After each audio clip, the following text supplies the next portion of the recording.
Look, if they knew that what Kwame Nkrumah was doing was good, why did they form the NLM?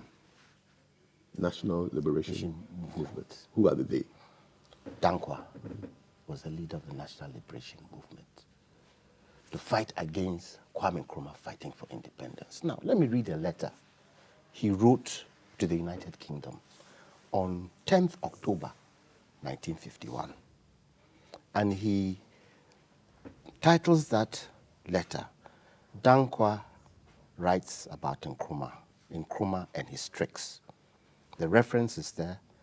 He wrote to J.A. Odam, Esquire, Darwan House and Company Limited, Plantation House, Mincing Lane, London, EC3. And this is what it says.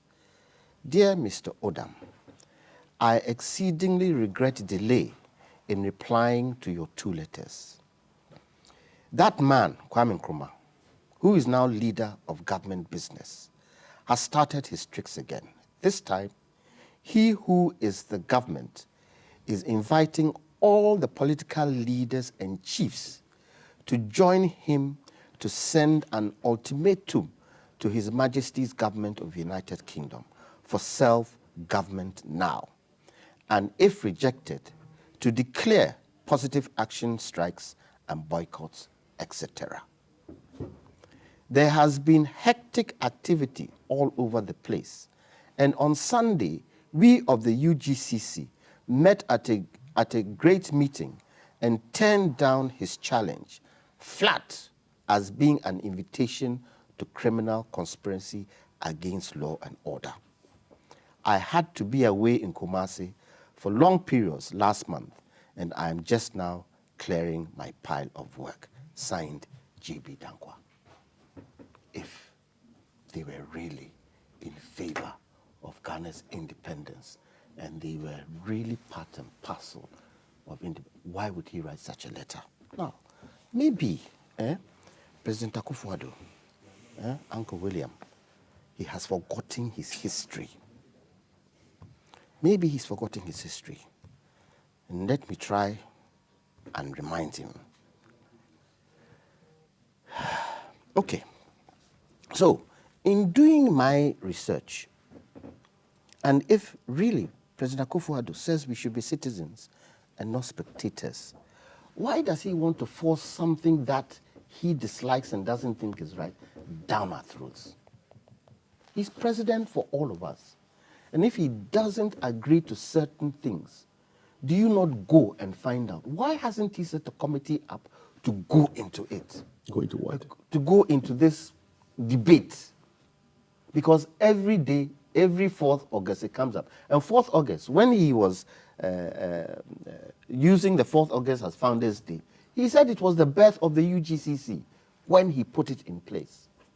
So, why hasn't he set a committee up of historians, politicians of that era who are still alive, chiefs, journalists, even the British who have the archives, to settle this once and for all? Why hasn't he? And he's trying to force it down our throats, Rambo style. We are supposed to be what? Citizens and not spectators.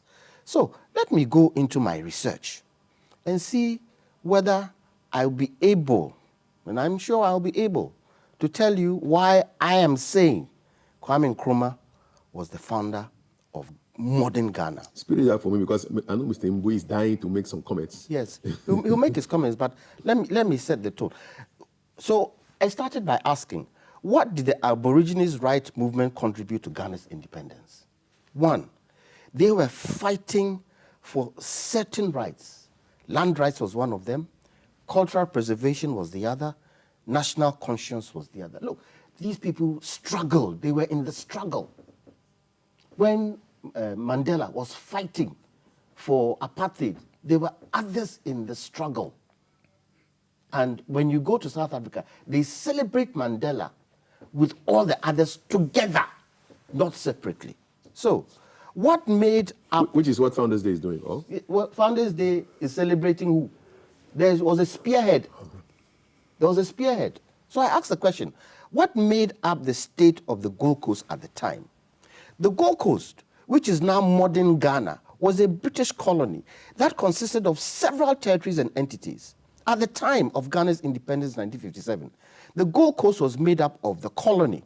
And the colony was the coastal areas, including the cities of Accra, Cape Coast, and Sekondi, which were under direct British rule. Ashanti, a kingdom that was conquered by the British in 1902 and became a protectorate. Ashanti was powerful and wealthy kingdom known for its cocoa and gold production. The Northern Territories, a vast area of savannas and forests inhabited by various ethnic groups, which was also a British protectorate. The Trust Territory of Togoland, a mandate territory from the League of Nations administered by Britain, which was merged with the Gold Coast in 1956. These territories were brought together to form a modern nation state of Ghana, which Kwame Nkrumah as its first minister and later president. Then I go and ask the question, who was or were the key persons who brought these territories, different territories together to make up modern day Ghana?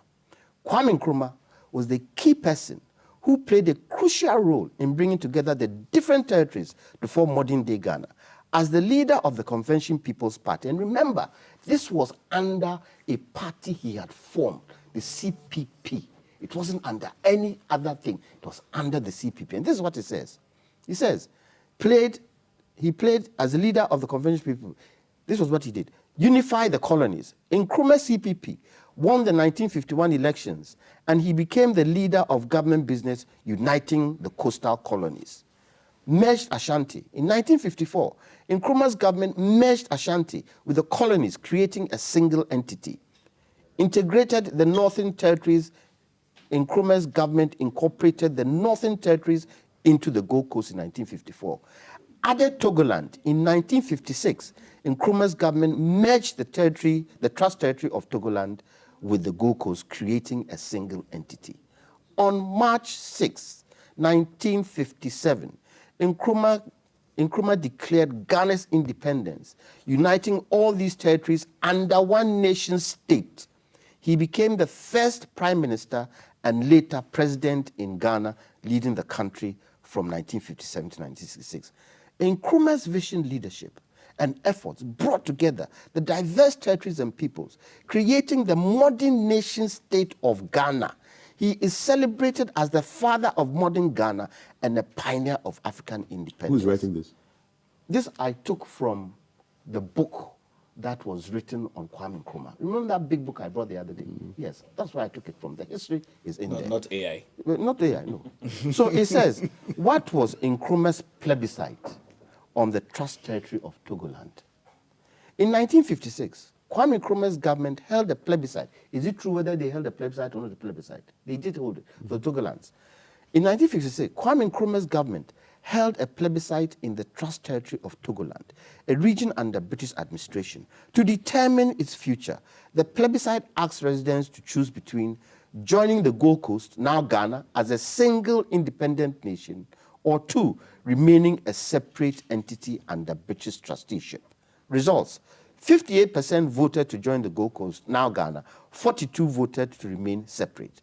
Consequently, the Trust Territory of Togoland merged with the Gold Coast to form the modern nation of Ghana on March 6, 1957, when Ghana gained independence from British colonial rule. The plebiscite was significant because, one, it allowed the people of Togoland to decide their own future. It paved the way for Ghana's independence. It created a unified state. Nkrumah's government had campaigned for a yes vote, arguing that unity would bring economic benefits and strengthen the new nation. The outcome reflected the desire for self-determination and African unity, which were core principles of Nkrumah's Pan-African vision. So your argument is that he put all these pieces together like somebody building a Lego, something Ashanti, Northern, Gold Coast. Let me end. So he's the founder. Is that your argument? Let me end this. Did members of the UGCC in 1956 try to thwart Ghana's independence? Yes. Some members of the United Gold Coast Convention, UGCC, opposed Kwame Nkrumah's push for immediate independence in 1956. They preferred a more gradual approach, seeking a federal system with a degree of autonomy within the British Commonwealth. Notably, UGCC members who opposed Nkrumah's stance included J.B. Jantuah, a founding member of the UGCC and a leading figure in the Ghanaian independence movement. He advocated for a more gradual approach to independence. K.A. Buzia, a prominent UGCC member and later Prime Minister, 1969 to 72, he also preferred a more cautious approach to independence. These individuals and others within UGCC were concerned that Nkrumah's rapid push for independence would lead to economic instability, political instability, loss of British support and funding. However, Nkrumah's Convention People's Party had gained significant popular support, and he was able to mobilize the masses to push for immediate independence. Right. Ultimately, Ghana achieved independence in 1956. So your summary is? My summary is, for modern day Ghana, it was Nkrumah who put it together, and he's the founder. Thank you so much, Mr. Jantuah.